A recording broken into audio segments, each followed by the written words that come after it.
하나님이 주시고 싶으실 때라고 하는 제목을 가지고 주제를 갖고 이 한 구절 갖고 뭐 한 두 번, 세 번? 여하튼 몇 번을 좀 하려고 마음을 먹는데, 자, 첫 번째 시간 한번 따라할까요? 사랑하는 것을 헌신할 수 있느냐?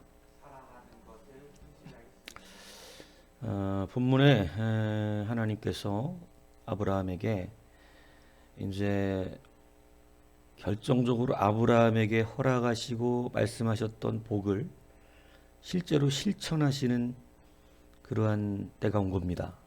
자, 이제 이거를 잘 들으셔야 돼요. 아브라함에게 응답이 이삭이었는가? 이게 아니었다는 걸 말하려고 하는 거예요. 그러니까 우리가 이제 1차적인 복을 복으로 끝까지 여기면 누가 복을 뺏기겠어요? 이삭이 자기의 진짜 복이었다면, 이삭이 나에게 유일무이한 복이라면, 여러분 누가 이삭을 주겠어요? 이삭이 복인데. 근데 여러분 이제 이것이 성장한 신앙의 아브라함이 굉장히 최고적으로 다른 신앙이거든요. 그 최고적으로 다른 믿음이 과연 이제 진짜 복을 무엇으로 생각하는지 아브라함의 이 말씀을 통해서 우리가 확실하게 구별된다는 것입니다. 여러분, 이삭은 하나님이 약속하신 분명한 복이었지만 오늘 진짜 복의 시작이 이루어지고 있는 거예요. 그러니까 우리가 이것을 잘 깨달아야 한다는 것입니다. 사울왕에게 하나님께서 왕권을 주신 것은 그 자체가 복이 아니에요.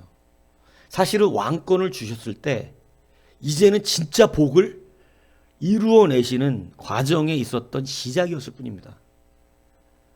이삭을 주셨다는 것도 그런 거예요. 이삭을 받기 전에 아주 터무니가 없었던 사람이었고, 솔직히 아브라함이 뭐 완전 엉터리였지 않습니까? 뭐 우리가 믿음의 조상 부르지만, 근데 여러분 이 믿음의 조상이 된 거 하나, 첫 번째 하나님의 택함을 받았다는 것이고, 두 번째는 연단을 따라갔다는 거예요. 예. 택함을 받아도 연단을 따라가지 않는 사람도 꽤 나오죠, 성경에. 그죠? 예. 하나님이 1차 지명했던 사울왕 안 따라가잖아요. 그죠? 그런데 중요한 것이 이겁니다. 이제 이삭을 받고 나서 믿음이 성장하기 시작한 거죠. 그런데 이 어떤 이런 연단 안에 있던 것, 그러니까 우리가 진짜 복이 무엇인지 여러분 이것을 분별하셔야 돼요. 그러니까 하나님이 진짜 주고 싶으신 것을 받아야 되는 건데, 왜 이것을 못 받냐면 사울이라든가 이런 사람들은 왕권이 진짜 하나님이 주시려고 했던 것인 줄 착각한 거죠. 그러니까 진짜 그 왕권을 통해서 이루시고자 했던 하나님의 진짜 복, 이걸 못 누리는 겁니다. 왕권을 가졌어도 할 수가 없는 거예요. 근데 여러분 우리는 분명히 알아야 되는 것이죠. 왕권 갖고 못 해요. 그러니까 왕권이 하나님께 쓰임 받아야 되는 것이죠. 그런데 요셉 같은 사람은 하나님께서 그에게 총리직을 주셨잖아요. 결국 되게 하셨잖아요. 근데 그 총리가 복이 아니었어요. 그 이유가 진짜 하나님의 능력의 복들이 이루어지는 것이죠. 이제 이 분별을 할 수 있어야 한다는 것입니다. 그래서 먼저 우리가 분별하는 것은 뭐냐면, 그래서 하나님께서 질문하는 것이 그거예요. 네가 사랑하는 것을 헌신할 수 있느냐? 무슨 얘기인지 이해가십니까? 왜냐하면 여기서 그 사람의 신앙적 경륜과 태도와 기준과 그리고 성장이 어느 정도 됐는지가 분별되기 때문에 그렇습니다. 사울왕은 뭐 사랑했어요? 왕권이요, 왕권. 그죠? 여러분, 아브라함은 누굴 사랑해요? 이삭이죠? 근데 여러분, 그래서 하나님 물으시는 거예요. 네 사랑하는 독자 이삭을 드리라는 거예요. 근데 여러분, 진짜 하나님의 복을 아브라함은 깨달은 것입니다. 진짜 하나님의 복을. 하나님이 어떠한 복을 내리시는 분인가를 사람 하나에 모든 것이 달려있는 것이 아님을 알아요. 그래서 그는 기꺼이 그가 사랑하는 독자 이삭을 하나님께 드림이 되는 것이죠. 그래서 이제 사랑도 실력이 있어야 됩니다. 요즘 뭐 젊은 사람들이라는 사람 너무나 가치가 많이 떨어지는 사람들이 이야기 많잖아요. 뭐 데이트하다 뭐 좀 뭐 문제 많잖아요. 근데 여러분 진짜 사랑을 한다는 것은 여러분 하나님 안에 있다는 사실을 알아야 한다는 거죠. 그래서 여러분 아브라함에게 있어서 평생 가장 소중하고 귀히 여기고 소망했던 것이 자손이었는데 여러분 이 자손에 대한 복을 받았을 때 하나님께서 그에게 그를 달라 했을 때 아브라함이 분명히 깨달은 것은 이후의 복이 크다는 것을 아는 거예요. 그렇기 때문에 아브라함은 기꺼이 자기의 사랑하는 것을 하나님께 내놓을 수 있는 것입니다. 그래서 여러분들도 이것을 아셔야 되는데 지금 여러분이 1차적으로 사울왕처럼 망하는 사람들이 많은 이유는 왕권 자체를 복으로 여기기 때문에 그렇습니다. 근데 여러분 다윗이 분명히 달랐던 것은 뭐예요? 왕권 자체가 그에게 복이 아니었어요. 왕권 자체가 그에게 복이 아니라 그는 하나님이 복이었어요. 하나님이. 그러니까 하나님이 복이었기 때문에 여러분 기꺼이 왕권 따위는 사실은 그에게 별 의미가 없었던 것이죠. 자, 이제 복이 뭐냐? 이렇게 질문을 하는 거예요. 이삭이 복이었단 말입니까? 이제 여기에 머물러 있으면 이제 성장이 좀 어려운 거죠. 아무것도 못합니다. 자기 거 붙든 거 꽉 붙들고 놓지 못하는 거예요. 이제 우리가 복의 개념을 다시 한번 기억해. 하나님께서 우리에게 1차적으로 주셨던 것이 복입니까? 복을 위한 통로였습니까? 이걸 기억해야 한다는 것입니다. 여러분들에게 좋은 기업을 주실 수도 있고 돈을 주실 수도 있고 명예와 권세를 주실 수도 있습니다. 그런데 그것이 복이냐 아니면 더 큰 복을 위한 통로냐 이것을 알아야 한다는 것이죠. 떡과 이 물고기를 오병이 기적을 봤던 사람들에게 1차적인 복은 오병이어였겠지만 주님은 그걸 통해서 분명한 걸 통로로 여기셨던 거예요. 그죠? 병 낫게 해주는 거, 귀신을 내쫓아준 거, 수많은 하나님의 이적과 기적들을 나타내셨던 그러한 것들이 1차적으로 그들에게 복이죠. 근데 그것이 끝이냐?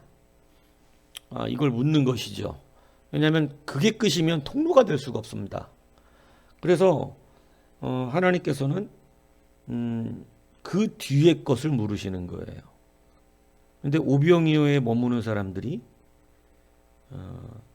엄청나게 많습니다. 그 이상의 이거 말을 들어도 안 돼요. 이걸 듣는다고 되는 게 아니라고. 예. 왜냐하면 예수님이 말씀했는데도 안 되잖아. 그냥 가버리잖아. 설명해 줬는데. 그러니까 이걸로 알 수 있어요. 사랑하는 거 내놓으라 그랬을 때 내놓을 수 있냐 없냐. 요게 증거예요. 그래서 오늘 첫 번째 하나님이 정말 주고 싶을 때, 정말 복을 주고 싶을 때 물어보시는 첫 번째 질문, 이제 성장한 사람들일 때, 근데 아직 뭐 이삭도 못 받았다면 뭐 아직은 막 지금 그 밑바닥에서 지금 훈련 받아야 되는 거고, 이삭도 못 받았는데 무슨 이삭을 드리라 그러겠어요. 아직 전 이삭도 못 받았는데요 이러는데 아직 왕도 못 됐는데요. 그러니까 성장했을 때 아브라함은 지금 거의 최절정에 이르는 것이죠. 그때 하나님이 물어보시는 것이 뭐냐? 바로 사랑하는 것을 내놓을 수 있느냐는 것입니다. 그래서 이것을 이제 잘 기억을 하셔야 돼요. 하나님께서 다윗도 그런 훈련을 시키셨죠. 사랑하는 것을 내놓을 수 있는가? 그에게 복이 무엇인가? 그래서 이 복을 정확하게 알면 우리는 기꺼이 현실할 수 있는 것입니다. 그러니까 복이 하나님이어야 돼요. 그게 아니면 지금 가지고 붙들고 있는 건 기를 쓰고 안 내놓습니다. 네. 그게 하나님이 주신 건데도 기를 쓰고 안 내놔요. 그래서 결국은 자기 혼자 지키려고 바둥바둥 거리는 불쌍한 상태. 사울왕 우리 솔직히 불쌍하지 않나요? 저는 성경이 볼 때 사울왕처럼 불쌍한 사람이 없는 것 같아요. 그거 하나 지켜보겠다고 왕권 하나 지키겠다고 바둥바둥 거리고 죽으라고 다윗 죽이려고 평생을 허비하고 미친 사람 되고 여기 뭐 본인 스스로는 본인이 불쌍한 사람처럼 여겨줬겠지만 우리도 불쌍하게 봅니다. 예. 그러니까 그렇게 살면 안 된다는 거죠. 예. 자기의 모습이 이제는 정확하게 비춰주길 바라요. 말씀을 통해서. 그래서 우리들의 모습들이 말씀을 통해서 정확하게 비춰줘야 됩니다. 예. 사울처럼 살면 안 되잖아요. 그까짓 거 하나 붙들고 그냥 그 고집 못 꺾고 그 아집을 못 내려놓고 그냥 그 막 자존심, 내가 다윗보다 못하냐 막 이런 것 하나 가지고 일생을 살다 결국은 하나님께서 걷어가 버리는 이러한 일이 벌어졌는데, 그래서 이제 우리에게 하나님이 훈련시키시고 그 뒤에 물으시는 단계는 바로 1차적인 주신 그 은혜가 어떻게 발전했는지를 물으시는 거예요. 그래서 표적을 받느냐 이걸 물으시는 거죠. 아브라함은 지금 분명히 뭘 발견했냐면 하나님에 대한 표적입니다. 이게 확실했던 거예요. 그렇기 때문에 그는 기꺼이 하나님 앞에 이걸 드릴 수 있는 사람이 된 것이죠. 뭐 이전에 뭐 갈대상자 쓰신 그 김영애 사모님 같은 분들도 어느 정도 신앙이 성장하는데, 성장하는 그 과정에서 이제 마지막 자기가 의지했던 남편의 카이스트 교수 재직 시절 퇴직금이죠. 그것을 뭐 보통 뭐 작은 돈은 아니죠. 뭐 그래도 오랜 세월 교수 생활하면서 카이스트에서 연봉도 많이 받으셨을 텐데, 그거 이제 한동대학교 초대 총장으로 가면서 한동대가 다 무너지게 생겼었잖아요. 근데 그때 한동대가 무너질지라도 자기는 퇴직금이 있으니까, 남편의 카이스트 퇴직금이 남아 있으니까 자기네 가정은 뭐 건사할 수 있는 것이죠. 그런데 하나님이 주고 싶으실 때, 그리고 그의 사역의 진정성을 물으실 때, 좀 독하게 물어보시는 거예요. 아브라함도 굉장히 독하게 물어보신 건데, 이삭을 내놓으라는 건 굉장히 독하게 물어보신 겁니다. 근데 그 가정에도 독하게 물어보시는 거죠. 어떤 의미였냐면 학교랑 같이 망해라 이거였어요. 쉽게 얘기하면 너 그 학교랑 그냥 망해라. 너 그 교회랑 같이 망해라. 이게 될 사람 있을까? 그러니까 그 학교랑 망하라는 거예요. 쉽게 하면 자기 사명으로 죽으라는 거죠. 왜냐하면 카이스트 퇴직금 받은 거 한 달밖에 못 버티는 돈이거든요. 그 학교 뭐. 근데 뭐냐면 집어넣어도 별 의미가 없잖아. 나라도 살아야지. 근데 하나님 집요하죠. 설교 들을 때마다 내라는 거죠. 예. 근데 우리는 그때마다 항상 외면하잖아요. 막 안 들려. 막 목사가 얘기해도 외면하잖아요. 저 내 얘기 아니야. 막 이렇게. 근데 똑같죠, 사람 심리가. 그런데 그 집요함 속에 결국 항복을 하고 뭐 오열을 토했다 그래요. 막 울면서, 그죠? 왜냐하면 자기 남은 자존심이기도 하겠죠. 근데 카이스트에 그냥 있을 걸 뭐 별 생각 다 안 했겠어요? 괜히 그런 기독교 학교, 기독교 이들을 키운다고 그런데 가가지고 자본도 없는 학교에 뭐 이런 식으로 했는데, 여러분 놀라운 것은 학교와 함께 망하라고 그런 이 개념인데, 여러분 그 뒤로 학교가 지금의 한동대학교를 이루어내는 역사가 일어났습니다. 참 놀라운 역사가 일어나죠. 주고 싶으실 때 그러신다. 하나님 정말 주고 싶으실 때 신앙의 성장 안에서 우리에게 물으신다. 사랑하는 걸 내놓을 수 있느냐. 예. 바로 이걸 물으시는 거죠. 그래서 여러분 기억하셔야 됩니다. 사랑하는 거하고 그냥 죽으시면 되는 거예요.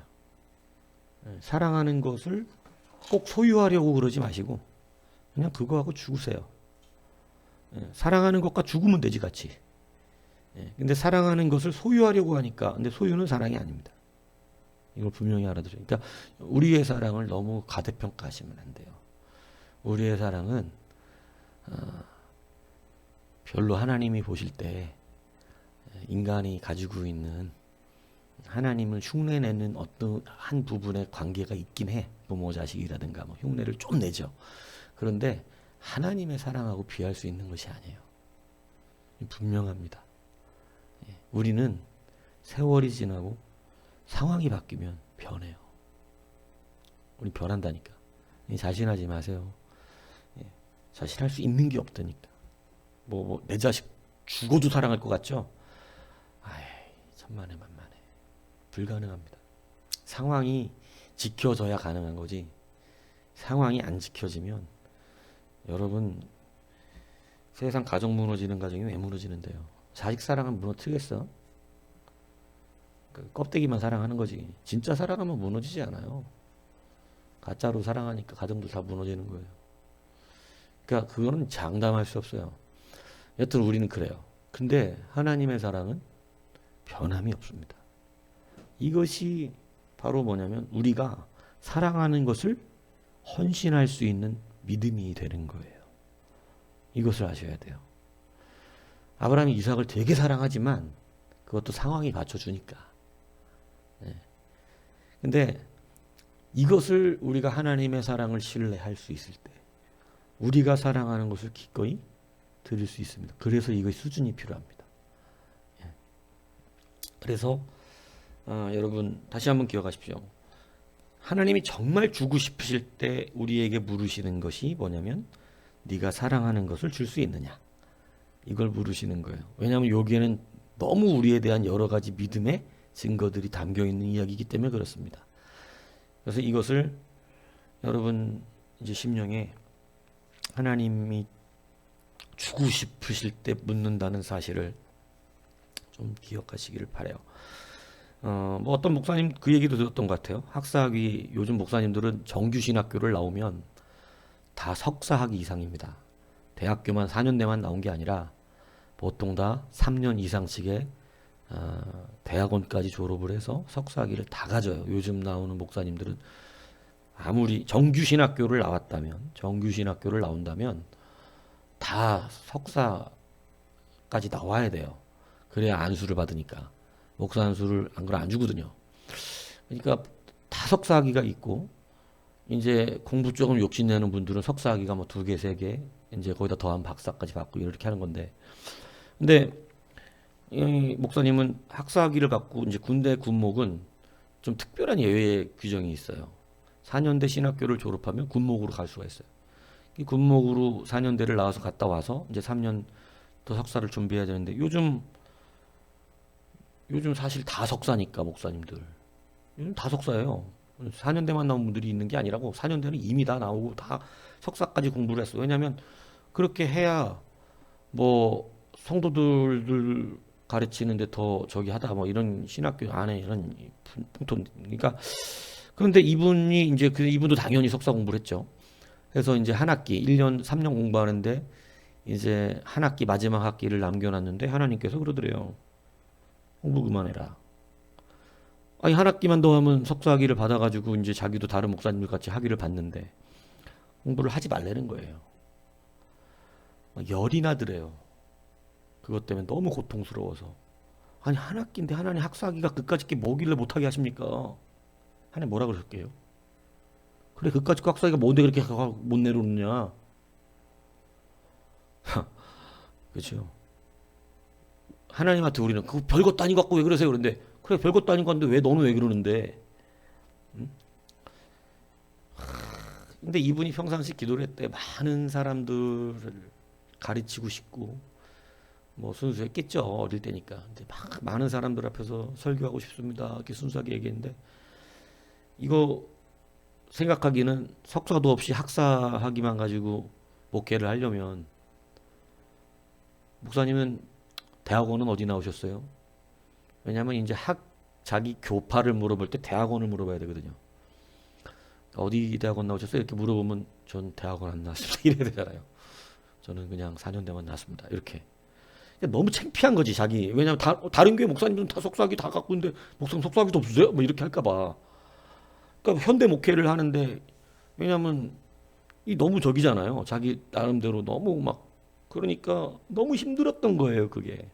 그리고 큰 교회는커녕 이제는 학사 목사를 누가 공부도 저거밖에 안 했네 이렇게 생각할까봐 자기 나름대로 자격지심이 들고 막 이러니까 열나고 막 괴로워서 있는데 결국은 하나님을 이길 수는 없고 내려놓는데 내려놓고 나니까 그래 아직까 뭐 학사 목사면 어떠고 석사 목사면 어떠냐 성실하게 한 영혼 영혼에 살자 그냥 자기를 내려놓은 거죠.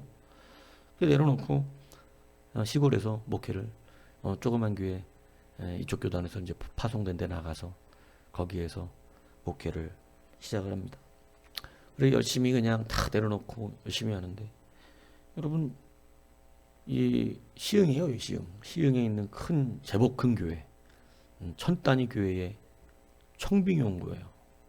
그래서 아니 어떻게 나를 알고 나 같은 사람을 어떻게 알고 나 학사밖에 없는데 이 사람들이 그래서 얘기했대. 나는 학사밖에 없다고 석사학위도 없는 사람이었더니 다 알고 있다고. 근데 우리 교회 목사님으로 섬기고 싶다고 청빙이 온 거예요.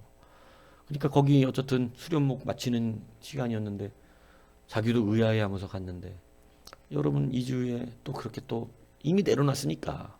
근데 여러분 이게 되게 중요하더라고요. 자기가 뭘 가지고 있으면요 말로 겸손하고 마음으로는 교만합니다. 참 신비스럽지만 이 얘기 아시죠? 말로는 겸손한데 마음으로 교만한 거. 근데 이분은 마음으로 겸손해요. 자기가 진짜 아무것도 아니거든. 그러니까 뭐 그럴 수 있지 않겠어요? 아니 교인 중에도 뭐 어디 박사 교수들도 있을 수도 있고. 근데 그러니까 그래도 그냥 성실하게 한 영혼 하나님 말씀 정직하게 전하자 이렇게 했는데 10,000명 이상급 교회에서 청빙이 옵니다. 정말 신비스럽죠. 그래서 정말로 그곳에 갔는데 자기가 기도했던 어릴 때 순수하게 기도했던 그냥 어릴 땐 그런 기도 아니 많은 사람들 앞에서 이렇게 하고 싶다는 그것이 이루어진 거예요. 그래서 엄청나게 큰 이 교회의 담임이 되셔서 나중에 그 간증을 하시는데 주신 거예요 사실은. 근데 학위로 자기는 그것을 이룰 수 있다고 믿었던 거죠. 박사도 지금 세고 올렸는데 지금 한국교회 목사님들 공부를 진짜 많이 하는 목사님들이에요. 한국교회 목사님들 박사도 많아요. 근데 박사들도 세고 올렸는데 지금 뭐 어떻게 학사 가지고 하겠어요. 근데 그러니까 자기는 큰 교회 못 간다고 생각한 거죠 이제는. 그래서 다 내려놓고 그냥 순수하게 한 영혼을 생각했는데 그것이 뭐 몇만 명급 교회까지 올라가는 저는 몇만 명급 교회를 얘기하고자 하는 것이 아니에요. 하나님은 그걸 지금 복이라고 말씀해 주신 게 아니거든요. 그걸 복이라 그런 게 아니라 하나님이 주시고자 할 때 학사학위든 석사학위든 박사학위든 이 학위로 되는 게 아니라는 걸 말씀하신 거예요. 내려놓음이 중요하다는 걸 말하는 거예요. 그게 바로 사랑하는 것에 대한 헌신입니다. 사랑하는 것. 여러분 말로 받을 수 있는 게 아니고 아멘 했다고 무조건 되는 게 아니라 아멘에 합당한 열매를 맺어야죠. 내가 아멘 했으면 사랑하는 것도 헌신돼야지요. 그래서 이것을 분명히 기억하시라는 거예요. 1차로 받은 게 복이 아니에요. 하나님은 그게 이 이후에 진짜 하나님의 능력과 복을 주시려고 마음 먹기 때문에 사랑하는 것을 내놓으라 하시는 것입니다. 오늘 우리가 그렇기 때문에 이제 정확하게 분명하게 이 부분을 훈련 받으셔야 됩니다. 제가 이제 가끔씩 여러분들 보면 안 되는 이유들 우리 이렇게 좀 목회자니까 또 여러분 아니까 보이는데 그런 게 바로 이런 부분들이 걸리는 거예요. 그래서 여러분 하나님이 주고 싶다는 그때 우리에게 물으시는 것이 사랑하는 것 내놓으라 이렇게 하신다는 것입니다. 이것을 공식적으로 좀 기억했으면 좋겠어요. 나에게 사랑하는 것을 요구하실 때 여러분 진짜 사랑을 알아야 된다. 그죠? 진짜 사랑을 알면 하나님이 진짜 사랑이에요. 우리가 아니고. 그러니까 그 진짜 사랑을 알면 감당이 됩니다. 왜냐하면 아브라함은 자기가 이삭을 사랑하는 것보다 하나님이 이삭을 더 사랑하는 걸 알고 계셨다니까요. 알고 있었어요. 그러니까 분명하게 그것이 확실해지는 것입니다. 그래서 우리는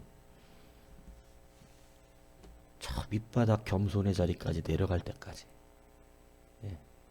그러니까 우리 스스로 사랑할 수도 없다니까. 이거를 진짜로 깨달아서 정말 겸손해질 때까지 정말 알아야 돼요. 할 수 있는 것도 없어요. 그래서 분명하게 여러분 이것을 기억하십시오. 사랑하는 것을 헌신할 수 있느냐? 이것을 물어봅니다. 자, 어떤 사람은 돈 내기가 쉬워요. 돈 내기가. 예. 이게 왜냐면 사랑하는 게 다르기 때문에. 아브라함은 돈 내라 그랬으면 되게 쉽게 냈을 거야. 돈 그까짓 건 뭐 별로 돈에 관심이 없었거든. 예. 그러니까 근데 되게 부자였단 말이에요. 아브라함이. 그러니까 돈 내라 그랬으면 그것처럼 쉬운 게 없었을 거야, 아브라함한테는. 근데 이삭은 보통이 아니지. 그죠? 근데 사울 같은 사람 보세요. 내가 볼 때는 아들보다 왕권이 더 중요해. 아들도 쳐박아 죽여버리려고 그러잖아요. 요나단. 창으로.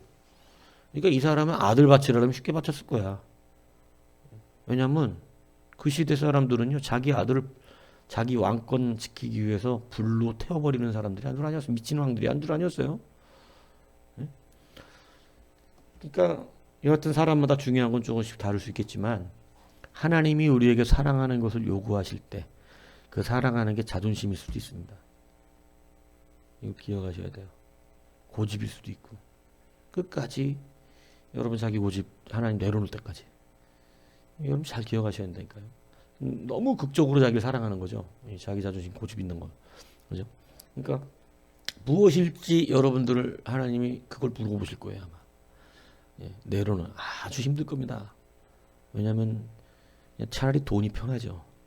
돈은 뭐 면이라도 쓰잖아. 면이라도. 근데 똥 자존심을 내려놓으려면요 비참해집니다. 그러니까 돈은 내놓고 나면 내 면이라도 쓰는데 자존심을 내려놓는 건 이건 진짜 비참해요. 그러니까 이왕이면 뭘 사랑할지 잘 모르겠지만 이 사랑하는 것도 참 그렇다.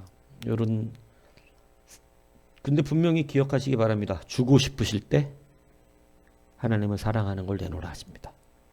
예, 주고 싶으실 때. 뺏고 싶으실 때는 그냥 뺏어가 버려요. 이거 잘 알아들으세요. 예, 뺏고 싶으실 때는 여러분들에게 그런 거 통보 안 해요. 그냥 확 사라져 버려. 뭔 얘기인지 이해가세요? 그냥 뺏겨 버린다고. 없어져 버렸어 어느 날. 팍팍 빼가 그냥. 근데 주고 싶으실 때는 물어본다니. 야, 너 그거 사랑하는 거 나한테 드려. 번제로. 응? 내놔. 이렇게 물을 때는 기회라는 것만 알면 돼. 근데 우리는 뺏길 때까지 그 기회를 모른다는 것이. 이게 참. 그래놓고 뺏기고 나서야 그냥 하나님께 드릴 걸 그랬는데 이런 이상한 소리를 하는 거예요. 평생 그래. 계속 그러면은. 예, 끝까지 붙들다가. 예? 왕권 일찌감치 드렸으면 하나님이 지켜주셨을 거 아니냐 이 얘기하는 거 아닙니까? 그런데 끝까지 붙들다가 뺏겨버리는데 뺏기는 건 그냥 뺏겨버립니다. 예, 뺏겨버려요. 그죠? 다윗은 내놔도 하나님이 찾아다 주시잖아요. 다윗은 내놔도 하나님이 또 찾아다 주시잖아요. 복이 지금 여러분이 붙잡고 있는 것이 아니다는 것이에요. 이 아브라함의 복은 확실히 하나님께 꼽혔습니다. 하나님이 살려내실 것이다. 얼마나 크게 하나님을 보고 있는 겁니까? 그러니까 분명히 기억하십시오. 하나님의 능력을, 하나님의 역사를, 사랑하는 것을 헌신할 수 있냐고 물을 때, 잘 구분하세요. 지금 뺏어간다니까 그냥 뺏고 싶으실 때는 그런 거 통보 안 해. 그냥 가져가 버려. 근데 주고 싶으실 때는 내놓을 수 있냐고 물어보신다는 거지. 성경 다 그래요. 그래서 물어볼 때는 기회인 거예요.